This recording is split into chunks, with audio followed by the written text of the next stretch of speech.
Célia Gassin, Europe 1 va plus loin ce matin dans les salles de cinéma.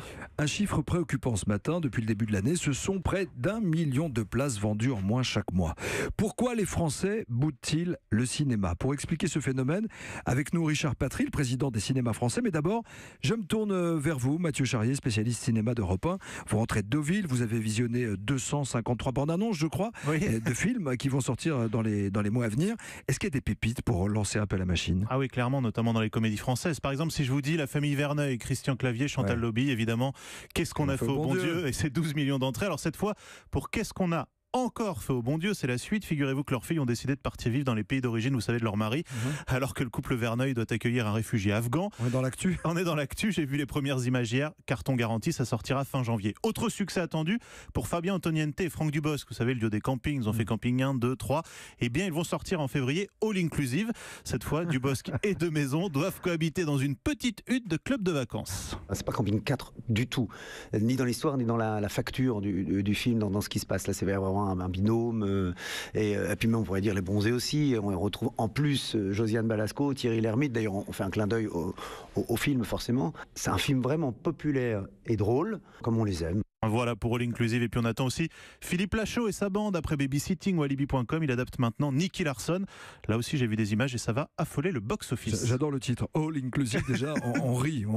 Alors, ça, c'est pour les comédies. Mathieu, est-ce que dans d'autres registres, il y a du bon film français? Bah oui, notamment la suite des Petits Mouchoirs. Enfin, 9 ans après, retour au Cap Ferré. Max, c'est François Cluzet, est en pleine crise de la soixantaine et sa bande d'amis, Marion Cotillard, Gilles Lelouch, Laurent Lafitte notamment, débarquent pour un anniversaire surprise. Écoutez le réalisateur Guillaume Canet. C'est une génération qui est la mienne, la quarantaine, un peu plus. Et soit des fois on a changé de conjoint, de femme, de mari, on a des nouveaux amis.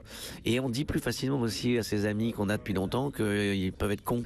Et en fait, c'est des gens qui vont se retrouver un peu à ce moment-là de leur vie, de se poser la question de savoir est-ce qu'on est toujours potes en fait, quoi. On finira ensemble qui arrive en mars. Et puis alors la concurrence va être rude. On attend aussi Raoul Taburin avec Benoît Poulvorde, le nouvel Astérix, Vincent Cassel en Vidoc, ça c'est pour décembre. Bref, un gros programme. Côté film étranger, il y a des pépites. Il y a Spider-Man qui revient, il y a un formidable biopic sur Queen, mais aussi la suite de Mary Poppins. Et puis alors, vous savez, en ce moment, Disney réadapte en images réelles ces grands classiques. Si je vous passe ça. Ah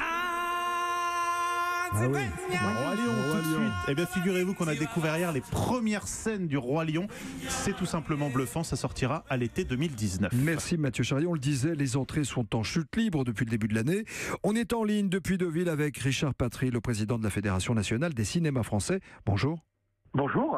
Alors dites-nous, est-ce que les films dont on vient de parler avec Mathieu Charrier vont sauver la fréquentation des salles? Parce que la fréquentation est en forte baisse depuis le début de l'année. Oui, alors elle est en baisse entre 4 et 6% depuis le début de l'année, avec une énorme baisse cet été. Bon, alors voilà, nous on s'inquiète pas, on préfère qu'on soit champion du monde en foot et que les gens se soient un peu moins précipités dans les salles de cinéma cet été, mais là ils vont revenir. C'est une baisse conjoncturelle selon vous? Moi je pense que c'est une baisse conjoncturelle, il y a eu plein de facteurs, les grèves SNCF, la Coupe du Monde, la canicule.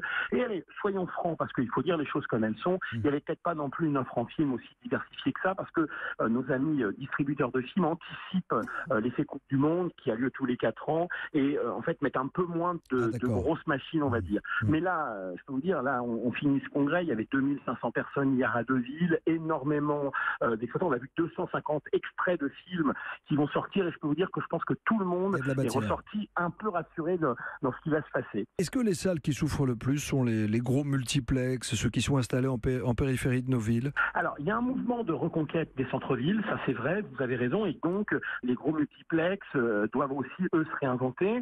C'est d'ailleurs pour ça que ce sont surtout ces salles-là qui, actuellement, font d'énormes investissements, 4DX, IMAX, etc. Chacun se bat avec ses armes, il y en a qui se battent avec la technologie, il y en a qui se battent en faisant des animations pour le jeune public. Enfin, vous voyez, où chacun essaye de relancer la machine. Est-ce que Netflix, Amazon ou le piratage, ils sont pour quelque chose?